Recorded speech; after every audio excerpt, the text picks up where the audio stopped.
اليوم نحن ندخل في أصل الكتاب من الباب الأول بالفصل الأول للكتاب. الفصل الأول يتكلم عن الإنسانية في الاحتضار، والباب الأول عن جملة العصر الجاهلي. اعلموا كما ذكرت سابقا أن الكلام عن الإسلام وفضل الإسلام وتأثير الإسلام وفكرة الإسلام، فلسفة الإسلام، حضارة الإسلام، لا بد من معرفة العصر الجاهلي أو الجاهلية قبل أن يعرف الإسلام بتفصيله.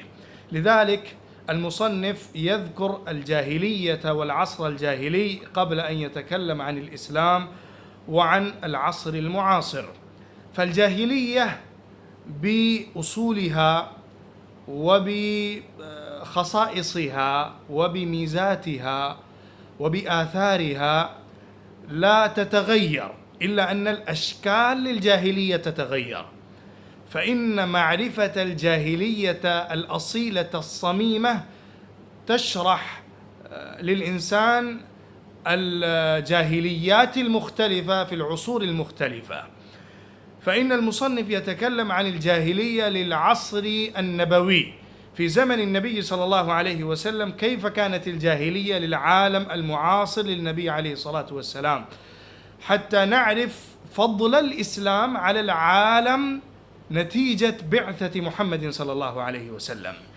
لأن الجاهلية العمياء والظلمات الشديدة ودياجير الظلم في العالم كانت حالكة مبعثرة من الشرق إلى الغرب، في العالم الآسيوي وفي العالم الغربي وفي العالم العربي وفي العالم العجمي.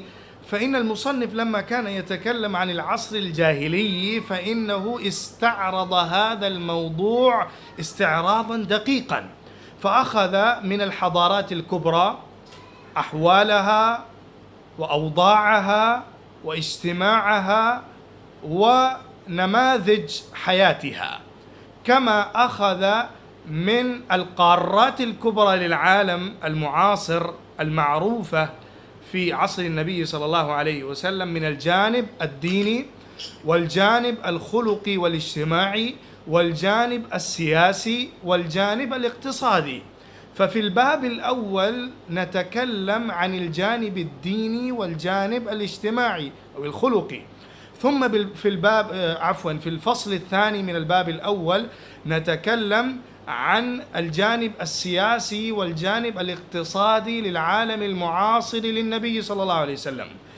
فقبل أن نتكلم عن الإسلام وحقيقة الإسلام وحضارة الإسلام وتأثير الإسلام على العالم الإنساني، نتكلم عن الجاهلية والعصر الجاهلي، وننظر إلى كل العالم نظرة واضحة فاحصة من الجانب الاجتماعي والجانب الخلقي والجانب النظري والجانب العقدي والجانب السياسي والجانب الاقتصادي والجانب الملكي. من كل الجوانب إذا أحطنا بالموضوع وإذا أحطنا بالعالم كله لعرفنا حاجة الإنسانية إلى محمد العربي صلى الله عليه وسلم وبعثته ورسالته. فالإنسانية بالجملة كانت في الاحتضار، كانت في الانتحار، كانت في جاهلية جهلاء وفي ظلمات عمياء. كانت الإنسانية تتسكع في دياجير الظلم الحالكة والظلمات الشديدة. لم تكن ديانة تؤدي رسالة لترشيد الإنسانية، ولم تكن ديانة تقوم بإصلاح المجتمع، ولم تكن هناك رسالة قوية تغير مجرى الحياة، ولم تكن عند الإنسانية فكرة أو فلسفة مؤثرة تغير الاتجاهات، ولم تكن في الدنيا ديانة أو فلسفة ترشد وتوجه البشرية في الفكر والنظر والعمل والقيادة وبكل الجوانب المختلفة للحياة الإنسانية. فبالخلاصة هذا العصر الذي يبعث النبي صلى الله عليه وسلم فيه، القرن السادس المسيحي، كان من أحط أدوار التاريخ حسب قول المصنف رحمه الله تعالى. فكانت اللمعات النورانية إذا كانت الإشراقات النورانية والإشراقات الروحية، فإنها كانت منحصرة مقتصرة في الأديرة، مقتصرة في الكنائس، مقتصرة في الأشخاص وفي الرجالات المتعددة الذين يعدون على الأنامل. لم يكن في العرب والعجم من يؤدي رسالة الله إلى الإنسانية بل إلى قومه فقط. هذه كانت الحالة للدنيا. فأولا يتكلم المصنف عن الديانات الموجودة في هذا الوقت التي يمكن أن تؤدي رسالتها، التي يمكن أن تقوم بجانب الإصلاح البشري.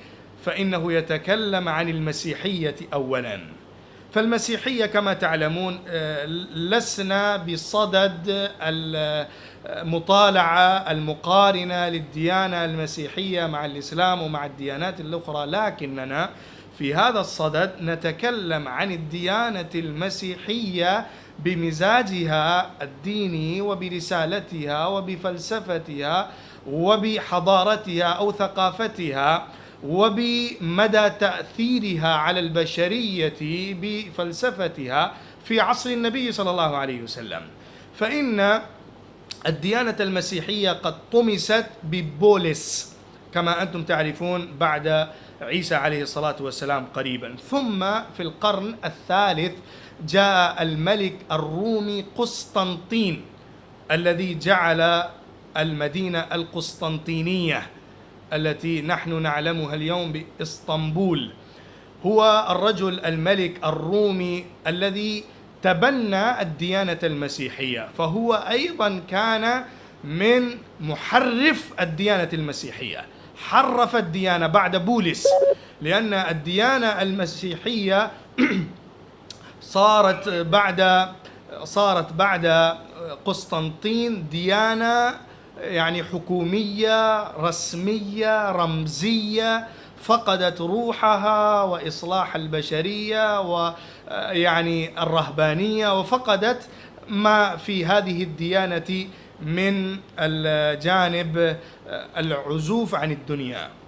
فإن هذه الديانة قد فقدت روحها بطمس معالمها وتحريف أصولها بيد بولس ثم بيد القسطنطينية. فيقول المصنف، تعبير المصنف: حتى أصبحت النصرانية مزيجا من الخرافات اليونانية والوثنية الرومية والأفلاطونية المصرية والرهبانية.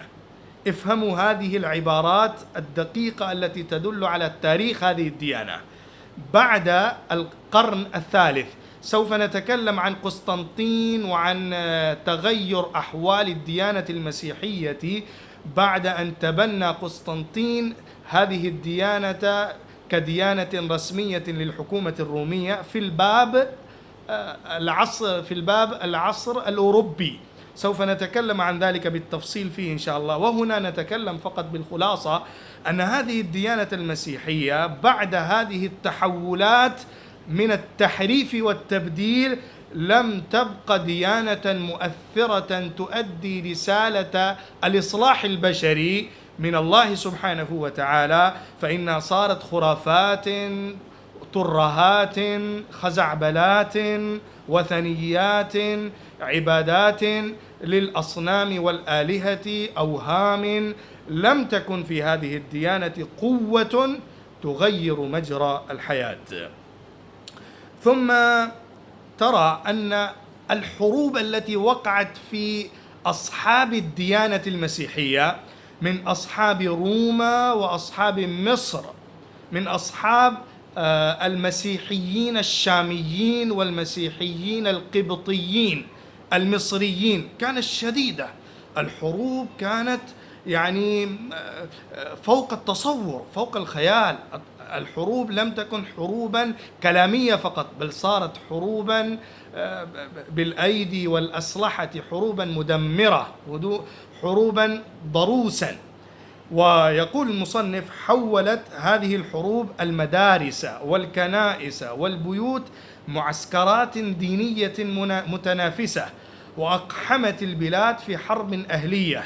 وكان أشد مظاهر هذا الخلاف ما كان بين نصارى الشام أو الدولة الرومية وبين نصارى مصر، فأصبحت الديانة المسيحية بتعبير كبير أو بتعبير أوضح وأكبر بين الملكانية والمنوفيسية. هذه الديانة المسيحية صارت بين الديانة أو بين الفرقة الملكانية والفرقة المنوفيسية.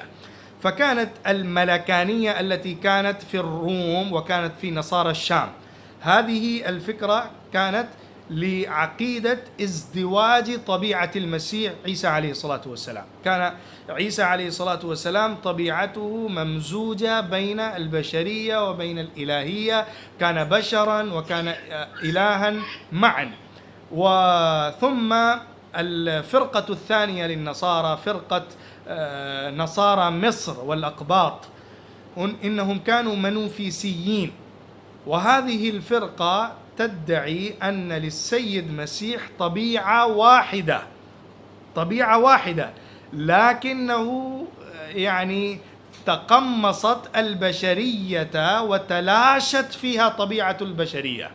الطبيعة البشرية للمسيح عليه الصلاة والسلام تلاشت في هذه الطبيعة الواحدة. ففي الحقيقة يعني إذا دققت النظر لم يكن هناك خلاف شديد واقعي نظري في أصل الموضوع، لكن اختلاف لفظي، اختلاف كلامي أدى إلى حروب شديدة دامية بين الفرقتين.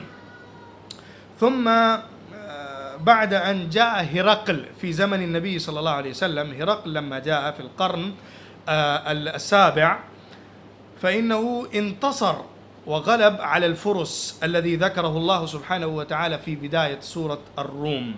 فإنه حاول جمع الفرقتين، فإنه حاول الدولة المتصارعة أن يجمعها، يعني الفرقة المنوفيسية والفرقة الملكانية حاول جمعهما، ونجح بقدر كبير في ذلك، بحيث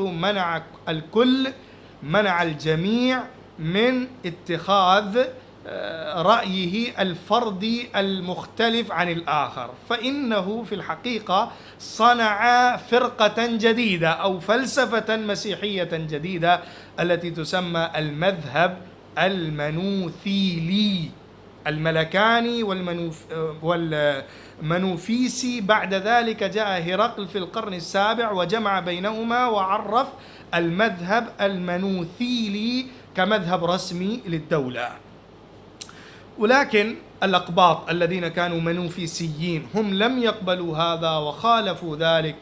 وممكن أن تقول إن أصحاب مصر الذين كانوا منوفيسيين مدعين بطبيعة المسيح الواحدة، إنهم كانوا في الحقيقة المسيحيون المتشددون المتعصبون، كما تقول في المسلمين بأن هناك فرقة متشددة متعصبة، كذلك كان في الديانة المسيحية في ذلك العصر من الأقباط المصريين فرقة متشددة متعصبة جدا لا تقبل أي خلاف ولو كان لفظيا.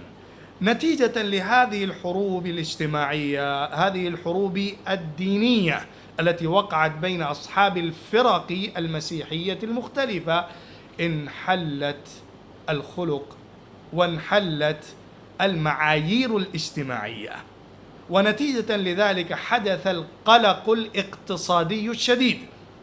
لأنكم تعلمون أن الحروب إذا وقعت بين أصحاب المذاهب أو أصحاب الفرق المختلفة في دولة واحدة فإن الدولة تضعف، هذه هي حقيقة تاريخية.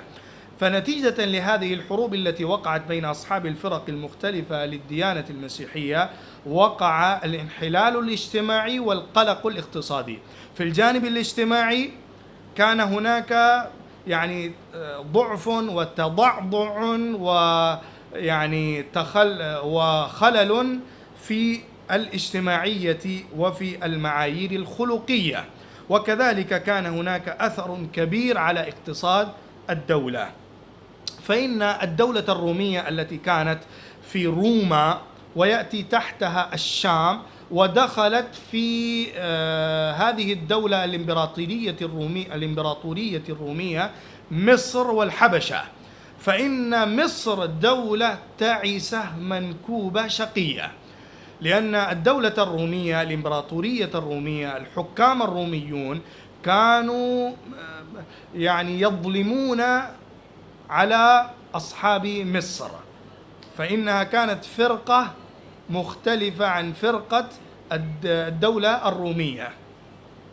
فنتيجة للاضطهاد الشديد على مصر وعلى المنوفيسيين كانت هناك ضرائب شديدة والإتاوات الشديدة عليهم، ولأجل ذلك ذابت أسس الفضيلة وانهارت دعائم الأخلاق، حتى بدأ الناس يفضلون الحياة للعزوبة على الحياة الزوجية ليقضوا مآربهم في حرية. يعني الانحطاط الخلقي وصل إلى هذا الحد أن الإنسان يتنكب ويبتعد عن الحياة الزوجية بالنكاح الشرعي، إنه يريد أن يكون حرا ويقضي مآربه حرا. هذه كانت نتيجة للصراعات التي وقعت بين أصحاب الديانات، فإنهم فقدوا الرسالة المؤثرة الدينية لتبليغها إلى الناس. يقول جيبون المفكر المؤرخ: في آخر القرن السادس وصلت الدولة في ترديها وهبوطها إلى آخر نقطة. الدولة الرومية في هذا الزمن الذي يبعث فيه النبي صلى الله عليه وسلم كان في آخر النقطة من الهبوط ومن التردي.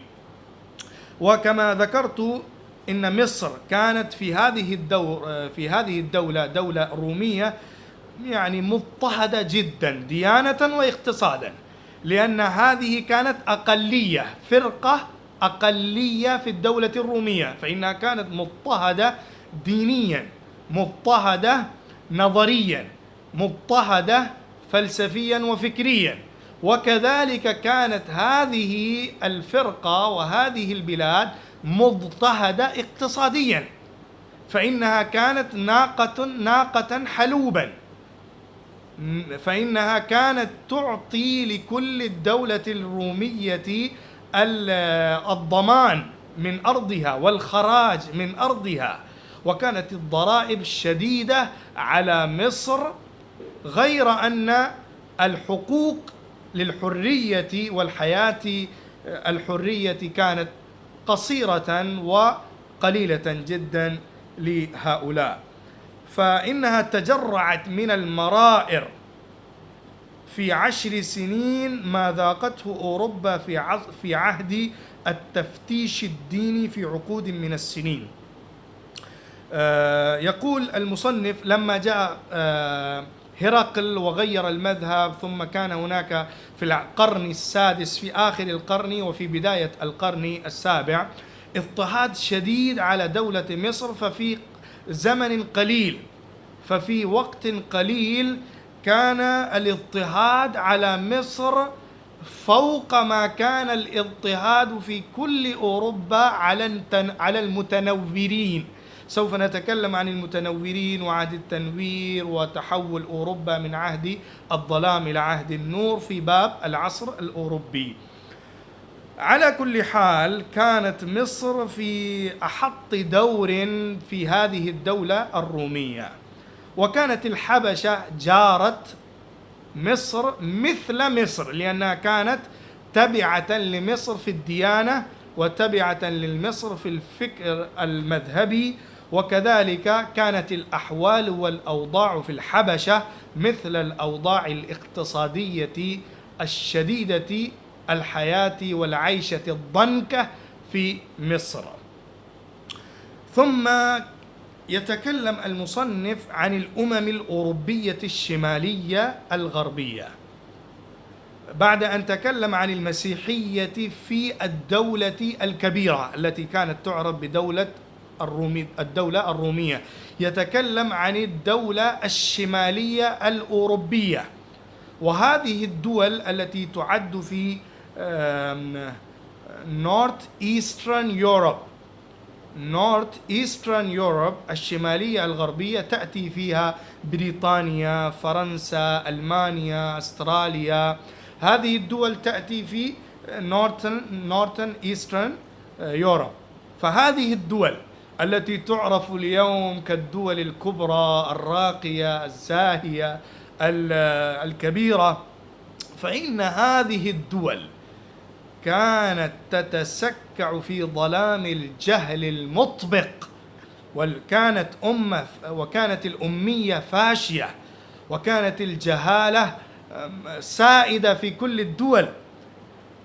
بعد أن جاء العهد الأندلسي والتنور الإسلامي تغيرت الدول الأوروبية، لكن قبل ذلك كانت هذه الدول كلها تعيش حياة وحشية، حياة الغابة. لم تكن هناك سيادة أو إمارة سياسية مجتمعة أو جامعة، ولم تكن هناك ديانة موحدة الصفوف، وكذلك لم يكن عندهم نظام اجتماعي يدل على المدنية. فكانت الأمة تعيش في الهمجية والوحشية والبعد عن الاجتماع والمدنية.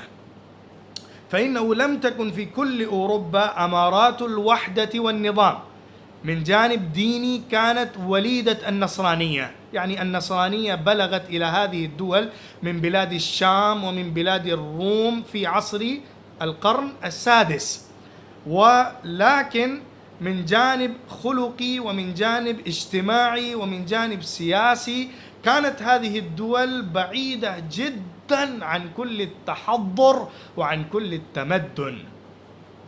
فإن العصر كما يقول روبرت بليفورد المؤرخ الكبير الذي استدل بكتاباته المصنف الندوي رحمه الله تعالى كثيرا في هذا الباب، فإنه قال إن العصر إن أوروبا أو هذه الدول الأمم الأوروبية من القرن الخامس إلى القرن العاشر، من القرن الخامس إلى القرن العاشر الميلادي كانت في ظلام شديد وفي جهل سائد فاشن. لم يكن عندهم مدنية أو حضارة أو نظام اجتماعي. أولا كان هناك العهد الماضي لهذه الدول الذي يعد العهد الكلاسيكي. بعد العهد الكلاسيكي كان العهد الظلماني، العهد المظلم لأوروبا، لهذه الدول الأوروبية الكبيرة. ثم نتكلم عن اليهودية أو اليهود بعد الكلام عن المسيحية وعن الدول التي وصلت إليها الديانة المسيحية. هذه كانت الأحوال من الجانب الخلقي والجانب الاجتماعي والجانب الديني في هذه الدول الكبرى والدول الصغرى. أما اليهودية فإنها لم تكن لليهود دولة واحدة زمن بعثة النبي صلى الله عليه وسلم، ولليهود تاريخ طويل لا يمكننا أن نخوض فيه من بداية عصر موسى عليه الصلاة والسلام إلى زمن النبي صلى الله عليه وسلم. وبالخلاصة إن اليهود كانوا أمة ظالمة في تاريخ الإنسانية، أمة مبعثرة مشتتة ومضطهدة أيضا نتيجة ظلمهم اضطهدوا وظلموا، وهذه هي سنة الله في العاقبة. فإنهم كانوا متفرقين متمزقين متبعثرين في الدول الأوروبية وفي الدول الآسيوية وفي الدول الإفريقية، ولم يكن عندهم راية جامعة لكل أصحاب الديانة. وهذه الأمة أمة يهود، كانت متوغلة في الأدواء الخلقية الشديدة، في الإدلال بالنسب، التكبر، الحسد، البغض، الشحناء، والظلم والقهر والاستبداد والاستغلال وأخذ الأموال للآخرين والنهب والسرق والسلب. هذه هي الطبائع لهذه الأمة في التاريخ.